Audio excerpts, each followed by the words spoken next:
fo an tɛ se k'an tɛ ɲinɛ quoi émission man di yɛlɛ waati ni y'o kɛnɛ daminɛ sisan kɔni m'a dɔn bi fana kɔni non yɛlɛ banna quoi aw b'aw to aw sigiyɔrɔw la ka yɛlɛ fo dɔ ka ɲin tɔmɔ dugu ma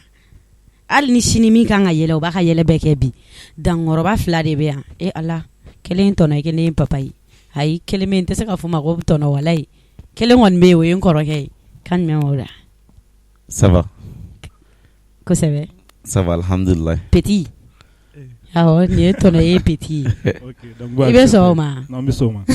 ok kan jumɛn b'i la alhamdulillah ko di baasi t'i la baasi tɛ yen ala ka ɲi sira nin tɛ ala ɲi sira dɔrɔn ne ni ala ni kira tɛmɛ sira de ala ka ɲi sira la ayi nin terrain de bɛ tɛmɛ nin yɔrɔ voilà an kanubagaw b'aw fo yan fo aw sigiyɔrɔ mali kɔnɔ mali kɔkan an fɔ an b'an kɔrɔw an'an dɔgɔw a ka foli belebele b'a mali kunnafoli point tv ok an bɛna daminɛ san kan an ma daminɛ gosi la wa droite ah c'est à vous de voir ne b'a daminɛ n kɔrɔkɛ de la a y'an ka hinɛ la sa komi dɔgɔnin t'a bolo an ka hinɛ la an ka daminɛ apiri la kan jumɛn min alhamdulillah o ye ti tɔgɔ duman jamu duman bon Zemina Mahamadou Keita bon théâtre tɔgɔ ye Binajan wala kan ka fɛn ma Binajan ne yɛrɛ kunna ne bɛ ka kɛ tan tɔ de k'i ɲini kamalenkɔrɔ 2 ni tilan don 1m90 ok ɲaamɛ mais e dontɔ an ka da fɛ i kuru de ya ah bon quelque soit bon man kuru mais n kun bɛna ŋunuma e munna ŋunuma de donc e ŋunuma ne de y'anw ka da ye voilà i ni ce merci mais n'i bɔra an t'i to yen mais a ka présentation ma ban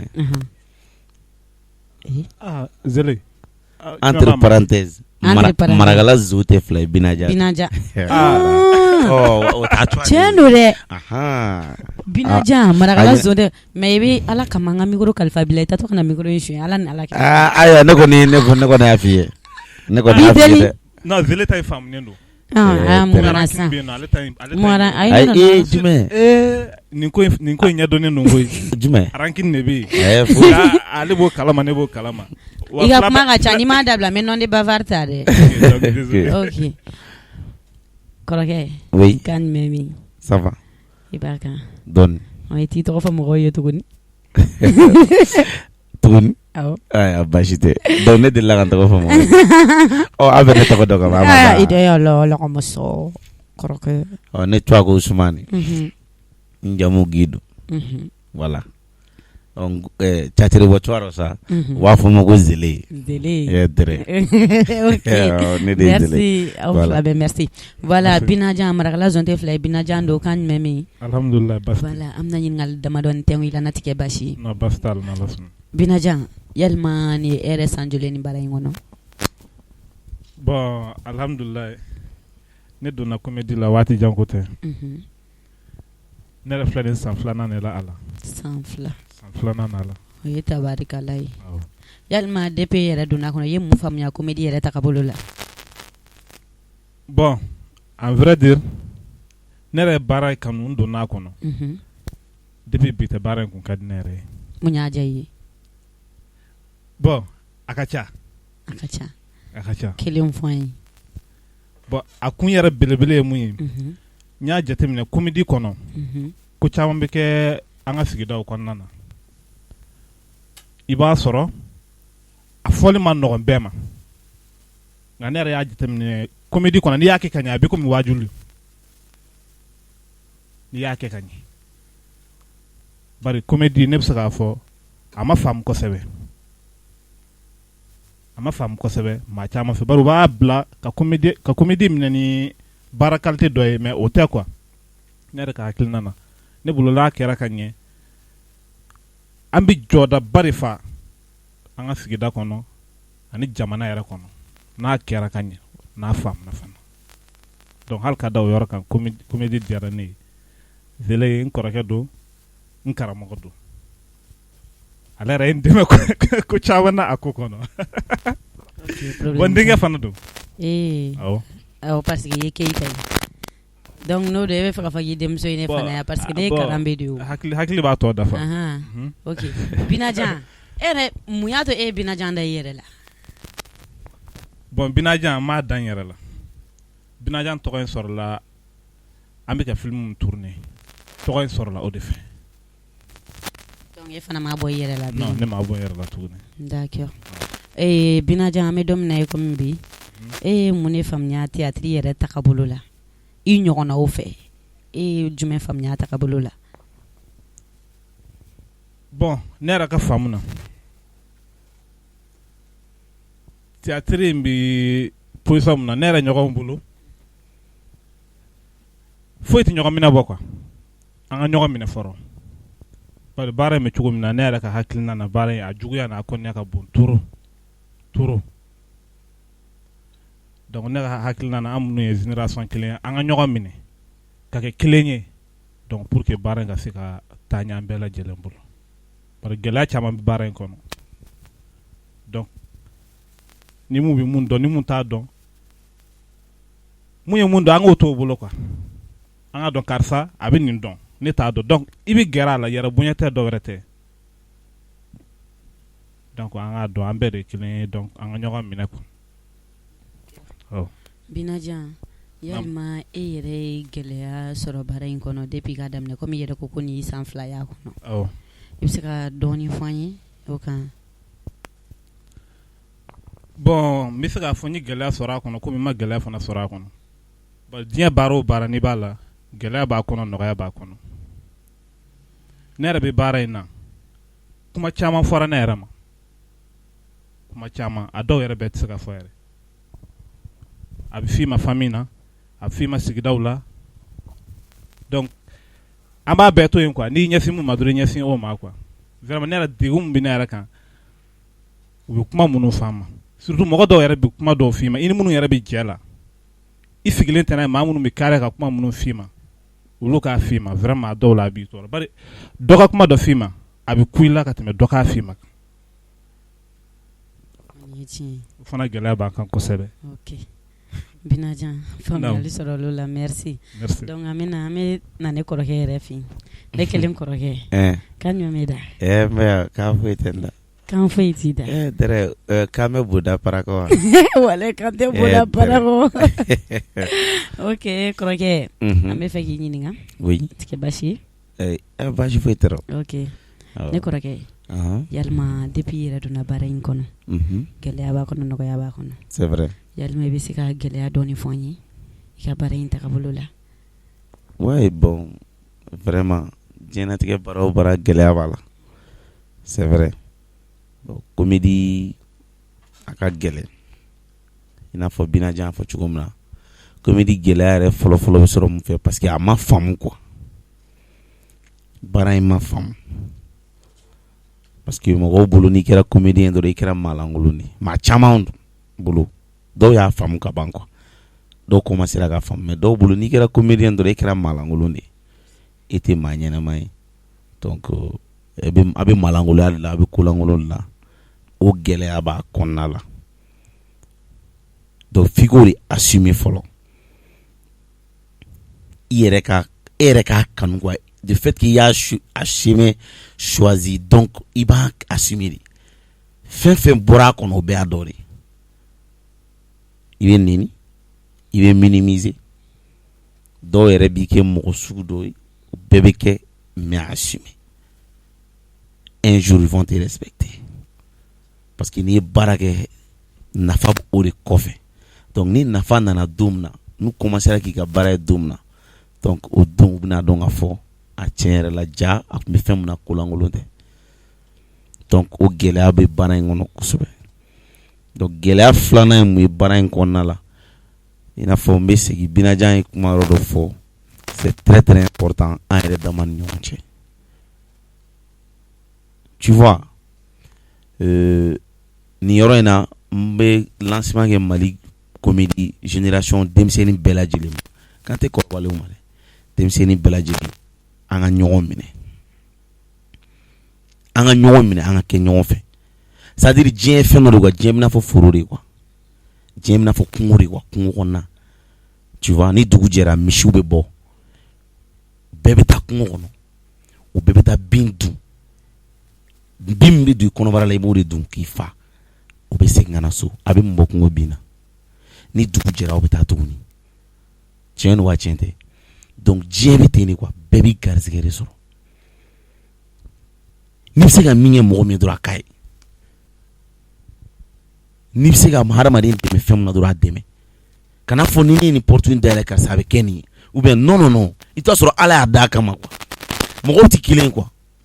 mɔgɔw garizigɛw tɛ kelen ye mɔgɔw ka ko cogoyaw tɛ kelen ye baara in kɔnɔna la. mais e yɛrɛ bolo comédien yɛrɛ bɛ se ka précaution jumɛn ta pour que olu bɛ dabila. bon fo an ka fara ɲɔgɔn kan de. u bɛ fara ɲɔgɔn kan cogo di. c'est ça le problème o de kama n bɛ ka lancement in kɛ fɛn dɔ de bɛ dusukun na quoi o de la n bɛ ka nin yɔrɔ in exemple in d'i ma quoi fɛn dɔ de bɛ dusukun na quoi fo an k'o de ko ka bɔ yen e ni fɛn min ka kan ne tɛ se k'a bali diɲɛ kɔnɔ ni fɛn min ka kan ne tɛ se k'a bali an jɛra o n b'a sɔrɔ an ma jɛ o n b'a sɔrɔ an jɛra e b'i ta in sɔrɔ an ma jɛ o e b'i ta in sɔrɔ donc fo an k'o de bila an kunna ko bɛɛ ni garizigɛ de don diɲɛ kɔnɔ la n'o bɔra dusukun na san an mana fara ɲɔgɔn kan an bɛ kelen so hali n'an farala ɲɔgɔn kan san an ka lancement kɛ san n'i ye lancement kɛ mɔgɔw bɛ bɔ hali n'a fɔra sisan ko concours dɔ bɛ yen n'o bɛ fɛn dɔ bɛ yen comédien denmisɛnninw aw baden an bɛ taa ɲɔgɔn sɔrɔ yen nɔ a bɛ fara ɲɔgɔn kan mais ni dusukun ma kɛ kelen est ce que a bɛ avancer wa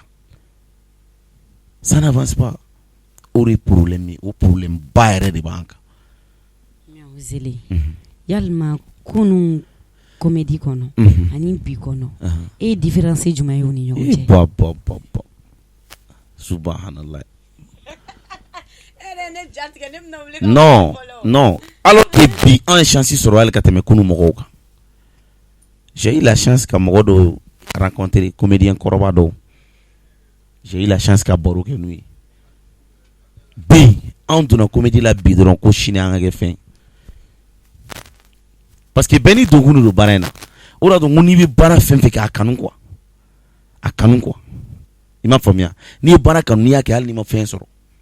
mɔgɔw k'a fɔ dɔrɔn karisa a ɲɛna o de y'i sara fɔlɔ ye fɛn tɛ quoi fɛn min na kɔfɛ n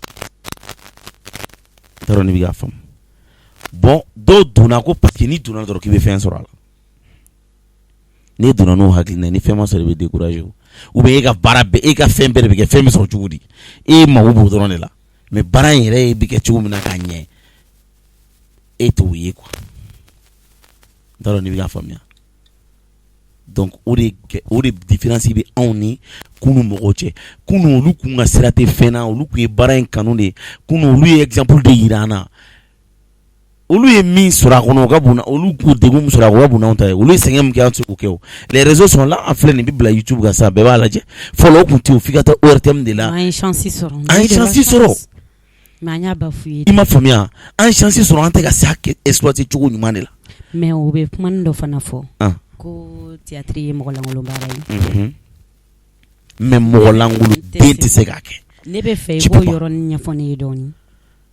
théâtre ye mɔgɔ lankolon baara ye awɔ tu vois u b'a fɔ ko théâtre ye mɔgɔ lankolon baara ye parce que e ma an mana jama la sisan bɛɛ bɛ maloya ka ko min kɛ e de bɛna n'o kɛ o yen de u b'a fɔ k'i ye maa lankolon ye mais olu bɛ ɲinɛ ko e ka o ko in kɔnɔna la e bɛ ka message dɔ de las'u ma parce que i jija n'i bɛ baara kɛ dɔrɔn kana kɛ ten théâtre fana problème ye o de ye kana vidéo kɛ ten i jija i bɛ baara o baara kɛ fɛn dɔ de ka sɔrɔ a kɔnɔ min ni mɔgɔw sɔn hakili la quoi. mais e yɛrɛ Zele o nin gɛlɛya in bɛɛ b'a kɔnɔ nin fɛn in bɛɛ b'a kɔnɔ mun ye e yɛrɛ bila k'a choisi ka don a kɔnɔ. ouais bon ne yɛrɛ ka don ne kun ma miiri a la k'a fɔ ne bɛ kɛ comédien yɛrɛ n ka diɲɛlatigɛ kɔnɔ dɛ walahi ne kun ma miiri a la k'a fɔ ne bɛ kɛ théâtre bɔla ye walahi tu vois mais ni ala hadamaden da fɛn o fɛn kama a bɛ na quoi ne kun bɛ n terikɛw de layɛlɛ n bɛ mɔgɔw ladege ni mɔgɔ dɔ nana sisan n'a bɛ kuma ni fɛngɛw la bɛɛ bɛ k'a lajɛ a tigi bɛ taa dɔrɔn ne b'a ladege ne teriw bɛ yɛlɛ ou bien parfois n bɛ to ka baronin kɛ k'u ye na gɛrɛn mana sigi u b'a fɔ n teri dɔw b'a fɔ cɛ hali ka taa ina kɛ ne b'a fɔ ne ka taa ina kɛ wa n ko kuma tɛmɛna ne bɛ taa ina kɛ cogo di u b'o fɔ ne ɲɛna taa ina kɛ sa i bɛ se ka kɛ comédien ou bien i bɛ se ka kɛ théâtre bɔla ɲɛnama ye u b'o fɔ ne ɲɛna tu vois donc fo ka n'a kɛ n yɛrɛ terikɛw ye n ka vidéo filmer k'a bila Facebook kan ka sɔrɔ ne t'a kalama n bɛ gɛrɛn na u ye n filmer k'a bila mɔgɔ wɛrɛ dɔw ye k'a kuma fɔ ne donc u commencera ka ne encourager don sa don olu de ne teriw de ne pousser fɔlɔ donc n'a si ka miiri parce que ni bɛ diɲɛ fɛ a kanu fɔlɔ a kanu. est-ce que mɔgɔ caman bɛ kanu ko kuma in fɔ a b'u dusukun na. O de ye problème. parce que mana fɛn fɛn ɲininka a kanu bɛ na. mais est-ce que a bɛ dusukun na ne y'o de jate. O de ye problème parce que n'i ye baara kanu fɛn fɛn mana bɔ a kɔnɔ e b'o bɛɛ de assumer. Bon n'i y'a kanu fana i bɛ taa parce que e ka ambition bɛna kɛ mun ye sisan ne bɛna mun de kɛ pour que avancer n bɛna mun de kɛ pour que a kɛ tan n bɛna mun diɲɛ don o don baara a bɛ ɲɛ cogo di i bɛ gɛrɛ a dɔnbagaw la si tu n'as pas eu la chance k'a kalan mun ye kalan kɛ i bɛ gɛrɛ olu la hali kɔrɔya t'u la dɔgɔya t'u la dɔnniya o tɛ dɔnniya la quoi hali ni den fila ni mɔgɔ ye ni dɔnniya b'a la e bɛ baara min na dɔnniya b'a tigi la gɛrɛ a la a bɛ kalan de wa e yɛrɛ ma kalan yɛrɛ kɛ dɔnniya dɔ fana b'e la ale fana mago bɛ mun na dɔnni ti ban quoi tu vois donc ne kɔni hakili na o de kanu yɔrɔ la mɔgɔ caman bɛ don a la o kama mɔgɔ caman bɛ don a la fɛn de kama u m'a kanu k'an donna a la an bɛ fɛn sɔrɔ a la. Zedi i bɛ se ka ladilikan yɛrɛ jumɛn di mɔgɔw ma. ne bɛ ladilikan mun di comédiens ma ne génération ma minnu bɛ ka wuli bi minnu bɛ fɛ ka don a la hali n'i ma don a la fɔlɔ i bɛ fɛ ka don a la ani minnu b'a la ne yɛrɛ ni minnu b'a la bi parce que an tɔgɔ tiɲɛnen don bi fɛn caman bɛ yen o bɛɛ b'an kan bi mais ne bɛ ladilikan mun di ma an ka baara in kanu wa n'an bɛ baara in kɛ an k'an jija chaque fois an ka fɛn dɔ k'a kɔnɔ mun bɛ mɔgɔw sɔn hakili la mun bɛ mɔgɔw bila sira ɲuman kan an k'an kɔlɔsi parce que denmisɛnninw bɛɛ bɛ réseau kan bi denmisɛnninw bɛɛ b'an lajɛ mɔgɔkɔrɔbaw b'an lajɛ cogo min denmisɛnninw b'an lajɛ ten an kana fɛn kɛ mun bɛ taa ni denmisɛnninw ye sira kolon fɛ chaque fois n'an bɛ fɛn kɛ an ka kɛ hakilina ye mun bɛ denmisɛnninw gidi ka na sira ɲuman kan ka kɛ exemplaire ye parce que mɔgɔ dɔw bɛ yen de n'u ye fɛn ye dɔrɔn olu bolo ko ye réel yɛrɛ de don quoi u b'a essayer k'a ɲɔgɔnna de kɛ film lajɛ ye denmisɛnnin caman tiɲɛ film kelen wallahi dɔw ye film lajɛ a y'u tiɲɛ donc an k'an jija an ta in kana kɛ o ɲɔgɔnna dɔw ye quoi an k'an jija an ta ka kɛ exemple ɲɛnɛma de k'a yira mɔgɔw la ni hali mɔgɔkɔrɔba min y'a lajɛ ko a tiɲɛ yɛrɛ la ninnu ka nin fɛn leçon b'a kɔnɔ a bɛ mɔgɔ sɔn hakili la ni o ladilikan de bɛ ka se génération bɛɛ ma. Merci. Voilà. I ka kuma ɲana diyara n ye faamuyali baden b'a sɔrɔ a la an y'o de fɔ aw kana ɲinɛ k'aw abonné an ka chaîne YouTube la Mali kunnafoni point TV émission yɛlɛ waati n'ale bɛ bila chaque lundi à partir de 18h ayiwa ko yɛlɛ waati sera k'an ka yɛlɛ dɛ o tɛ yan. Manu ngora ye tere a tɛ kɛ basi ye ko a ye n'a bɛ dɛsɛ. O tɛ yan. Ayiwa. Marakala zote filɛ binajan ayiwa dɛ an b'aw bolo dɛ mɔgɔw k'u bɛ fɛ ka yɛlɛ dɛ zone dɛ donc an b'i bolo de kalifa b'a la ne bɛ ka sira o de ɲɛ a tɛ to ka na an ka caméra dɔ sen ta ka taa n'a ye ayiwa ni fɛn fɛn yɛrɛ bi taa n'o bɛɛ y'a dɔ ye n'o y'a dɔ e kɔni bɛ ɲɛ ok e kɔni ɲɛ bɛ caméraman kɔni na a kɔgɔlen don nin ye a ka boli a ka jan nin ye kɔgɔ tɛ kɛlɛ ye koyi kɛlɛ ye fɛɛrɛ de ok d'accord an ye zele ci bɛɛ ye o ok problème t'o ok an b'aw bolo kana zede an b'aw bolo aya basi tɛ ayiwa an y'a di basi tɛ i b'a dɔn n bɛna fɛn dɔ fɔ a ɲɛna jatigɛ ma ɲi dɛ non ala ka bɛɛ kisi jatigɛ ma diɲɛ tu sais semaine passée encore cɛ dɔ b'an ka du kɔfɛ a bɛ essence feere de kɛ quoi donc a taara essence de ta dɔrɔn yɔrɔ u taa essence en gros de ta station na ale taara u ta dɔrɔn bidon kɔnɔ ka na jɔ a ka ga kɔrɔ donc dɔ de tɛmɛna ni tasuma ye essence in kɛrɛfɛ quoi tasuma girinna ka ga minɛ pap dugu tilama fɛ bɛɛ dalen bɛ sunɔgɔ la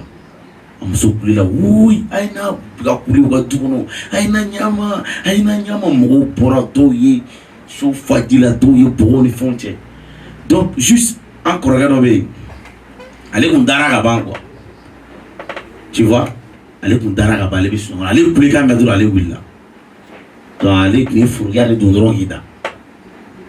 dɔrɔn de bɛ ka faamu quoi a ye furukiya de don dɔrɔn k'i da foyi tɛ yen donc ale wulila dɔrɔn ka kogo ta dɔrɔn ka ni cun ale ɲɛ b'a la mɔgɔw bɛ ka bɔgɔ cɛ dɔrɔn k'a kɛ tasuma kan ale yɛrɛ ɲɛ bɛ tasuma la dɔrɔn ale sinna k'a ka furukiya cɛ dɔrɔn k'a siri a cɛ la il faut imaginer ale ɲinana ko fɛn tɛ jugu ale furukiya cɛ dɔrɔn ale fana bɛ ka bɔgɔ cɛ dɔrɔn a b'a kɛ tasuma kan a bɛ bɔgɔ cɛ dɔrɔn a b'a dɔ nana dɔrɔn ka furukiya foni ka jigin quoi a tilala k'a sama tuguni k'a yɛlɛ a bɛ ka bɔgɔ cɛ a b'a kɛ donc tasuma salen wagati min na mɔgɔw ɲɛ bɛ ɲɔgɔn na dɔrɔn a y'a kɛ tan ɲɛ b'a la foyi tɛ tuguni mɔgɔ si jatigɛ ma ɲi dɛ ala k'an bɛɛ kisi jatigɛ ma cɛ la parce que a bɛ a ma miiri ko fɛn tɛ forokiya ya mais n'i y'a fɔ a ma tulo b'i la dɛ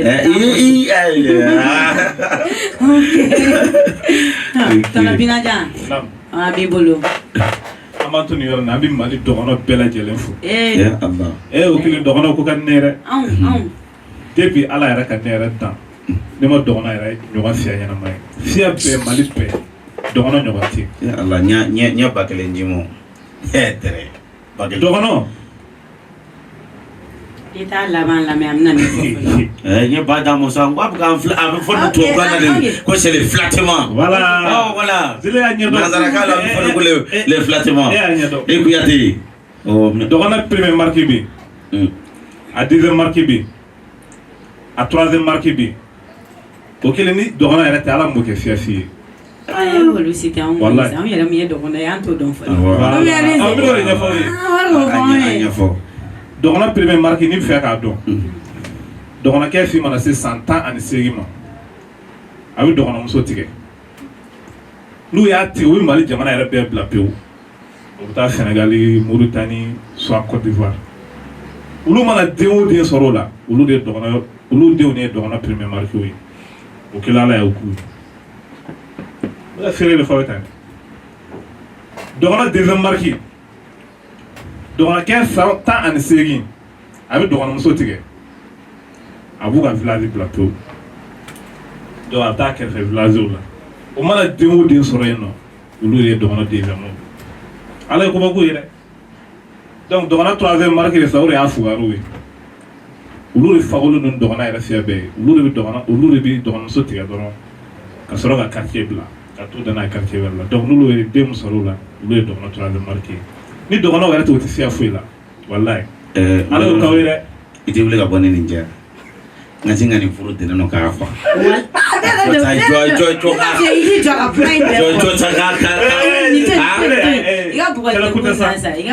wala ala y'o k'aw ye walayi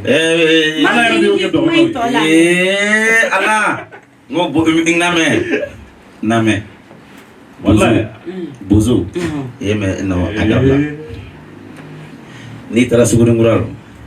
u ka jɛgɛ feere yɔrɔ de nɔ i bɛ taa sɔrɔ muso sigilen don sale bi yan kɔkɔ bi yan fana bi yan e bozo papa rɛkɛ bɛ dɛsɛ fan bɛɛ n ko don dɔ la i b'a dɔn denmisɛnninya la pikiri bɛ mɔgɔ dɔw sen tiɲɛ kɔ cɛ tɛmɛna dɔrɔn a sen jalen don pikiri fɛ a bɛ ka to k'a sen kɛ tan a b'a sen kɛ tan a b'a kɛ tan bozomuso de y'o ye depuis ala y'a d'a ma deli k'o ye quoi a ko pama e tɛ nin cɛ in taama cogo la de e yɛrɛ n'a fɔ bonya na kɛra maa min na e bozo ye escroc ye bozo k'aw jeni ma m'o ɲɛ f'i ye ayi cɛ m'o fɔ yɛrɛ kɔrɔkɛ aw jeni ma cɛw bozo ye mɔni caman kɛ aw jeni bɔ san fɔlɔ u ye jɛgɛba de mɔ ka ten ka na Bamakɔ dɔrɔn k'aw jeni kura san ka taa n'a ye olu tɛ se moto la cɛw bozokɛ yɛlɛla dɔrɔn k'aw jeni wuli bawo moto panna n'a ye fo baji cɛmancɛ la u ye kunun ta o yɔrɔ bɛɛ ka bozokɛ salo ka bɔ ka na moto jɔ kalo 1 moto ma boli bozo daga bɛɛ y'aw jeni kura jɔlen d'a ma boli dɔ de ye ba tigɛ don dɔ la ka na moto jɔlen sɔrɔ ko bozo ma mɛn ko ni moto ɲɛnama y'aw bolo yan dɛ bozo ko ko a ye kɛ cogo di an ko de y'a san an tɛ se a boli ko la ko bon basi tɛ an b'a yira dɔ ka yɛlɛ donc bozo kamalen dɔw bɛ yen o nana dɔrɔn o yɛlɛla sanfɛ donc o ye tile k'a la a ye tile k'a la k'a ka démarrer a wulila ko embrayage minɛ ko vitesse don a ye vitesse don ko vitesse bila ko ko mais embrayage bila pour que i bɛ taa de a ko mais bozokɛ n'i ma embrayage bila ko non sa ko ne bila an y'a mɔ ji dɛ n'a ye taa cogo wɛrɛ a ye taa yɔrɔ la n'o tɛ ne kɔni t'a bila tile n'i y'o fɛ ka kɛ ayiwa dɔgɔnɔ tɛ n'ale ma bila o bɛ taa cogo di ko n'o bɛ taa cogo la an bɛ bozo fɔ an sinankun dɔw bɛ yen an b'u fɔ foli belebeleba ye Mali sigilen bɛ nin de kan voilà merci aw bɔra ka n ka faamaw lamɛn sisan n'o de fɔ y'an ka ni émission ye a ko to fɔ aw sigiyɔrɔ la ka yɛlɛ a ma se aw ka déplacer fiyewu voilà Marakala zone tɛ fila ye Binajan don i ti kanubagaw fo sa an bɛ fɛ ka émission kun cɛ n'an ka bɛna kanubagaw kɔni fo an tɛ tila olu foli la an bɛ kanubaga bɛɛ lajɛlen fo a cɛman fara a musoman kan a denmisɛn fara a mɔgɔkɔrɔba kan minnu bɛ yɔrɔ jan minnu bɛ yɔrɔ surun na vraiment an ka foli b'u bɛɛ lajɛlen an tɛ sɛgɛn foli la donc ala ka kanu to hali sisan baara o baara ni kanubagaw ma sɔrɔ i la vraiment taa ɲɛ taa baara la donc ni y'a ye an bɛ taa na bi na an bɛ kanubaw fo an tɛ se ka kɛ foyi ye n'olu tɛ donc an ka foli b'u bɛɛ lajɛlen mais Zele n bɛna kumani dɔ fɛ yen voilà e yɛrɛ hakilina jumɛn sɔrɔ Mali kunnafoni mɔgɔw ka nin baara in tagabolo la ni baara in ka ɲi trop ni baara in ka ɲi parce que anw ye comédien denmisɛnninw ye an ma taa yɔrɔ si fɔlɔ tu vois donc nin m'anw dɛmɛ mɔgɔw b'an ye donc n bɛ fɛn min fɔ aw ye dɔrɔn aw bɛ to ka fɛn n'aw bɛna comédien minnu ta aw bɛ to k'a lancer tuma dɔw la mɔgɔ minnu fana b'u dɔn ka question dɔw bila ka na pour que mɔgɔ dɔw bɛ se ka b'u ka ko dɔw kalama cogoya min na. Tu vois donc m'u fa fana b'u fara u ka baara kan se ka kɛ par exemple n'a ye mɔgɔ dɔw ta sisan a bɛ se ka bila a ka page kan ka lancement kɛ avant le jour donc wa kanubaga dɔw bɛ sɔrɔ yen minnu bɛ fɛ ka fɛn dɔw dɔn a ka vie la quoi donc o b'o fana lase olu ma donc ni baara in sara tɛ sɔrɔ quoi mɔgɔ min b'i bɔ dibi la ka na k'a b'i bila yelen na e tɛ se k'o tigi sara quoi tu peux pas donc vraiment an ka foli belebele b'aw ye ala ka sababu ɲuman kɛ an n'aw ye ala k'an bɛɛ dɛmɛ voilà n bɛ kanubaga bɛɛ lajɛlen fo Mali kɔnɔ ani Mali kɔ kan fɛn fɛn sɔgɔlen bɛ Mali kunnafoni TV la fɛn fɛn sɔgɔlen bɛ anw yɛrɛ ka page la n'u b'an bɛɛ anw suit fɛn fɛn Mali catiri ka di mɔgɔ mɔgɔ ye Mali kɔnɔ Mali kɔ an b'o bɛɛ lajɛlen fo surtout de l'extérieur vraiment extérieur mɔgɔ an b'u fo u b'an suit trop u b'an suit c'est même surpassé kanubaga dɔ ye mobili bila ka na di ne yɛrɛ ma show an na don mɔbili kɔnɔ an tɛna don mɔbili kɔnɔ dɔrɔba bila ka na di yan an na don mɔbili kɔnɔ an bɛna don mobili kɔnɔ kana nin don an kɔnɔ a sen ka jan a sen ka jan donc vous voyez an tɛ se ka kɛ fɛn ni kanubaga ninnu tɛ tu vois an tɛ se ka kɛ foyi ni kanubaga ninnu tɛ donc k'a tɔgɔ yɛrɛ kana fɔ ko n kana tɔgɔ fɔ mɔgɔ si tu vois donc an ka foli belebeleba b'a yɛrɛ na mobili di ne yɛrɛ ma ala ni ala kira e tɛ se ka mobili di kɔrɔkɛ ma ka sɔn an tɛ sabali non an bɛɛ bɛ dɔ sɔrɔ don dɔ ne bɛ pɔn tigɛ n sen na aw tɛ sabali jama i da bɔn ka kuma la e yɛrɛ wali mobili sɔrɔ la k'i da don a kɔnɔ i ti don a kɔnɔ koyi hali i k'i sigi yɛrɛ la ok nin tun y'an ka émission ye an b'a fɔ aw bye bye